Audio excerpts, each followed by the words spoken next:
80 mesures pour faire de la France un pays vert, voilà ce que contient le projet de loi sur la transition énergétique. Et parmi elles, l'obligation de rénovation énergétique pour tous ceux qui souhaitent faire des travaux dans leur maison. Ils devront désormais respecter certaines normes écologiques et bénéficieront en échange d'aides fiscales, comme des crédits d'impôt par exemple. Ensuite, pour diminuer la pollution de l'air, le gouvernement met l'accent sur la voiture électrique. 7 millions de bornes de recharge seront installées sur les routes d'ici 2030. Et les entreprises publiques qui voudront renouveler leur parc automobile seront désormais forcées d'acheter au moins un véhicule électrique sur 2.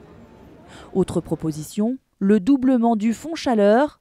Il permet de soutenir financièrement l'installation de panneaux solaires dans les entreprises. Ce projet de loi s'attaque aussi à nos factures. Un nouveau mode de calcul des tarifs de l'électricité y est détaillé et celui-ci devrait ralentir leur hausse. Un chèque énergie devrait aussi être créé pour les ménages les plus modestes. En revanche, concernant le nucléaire, le gouvernement a reculé sur 2 idées. La durée de vie des centrales ne sera pas fixée à 40 ans et l'État ne pourra pas fermer de lui-même un réacteur, ce que les écologistes souhaitaient vivement. Le débat autour de cette loi au Parlement devrait débuter à l'automne.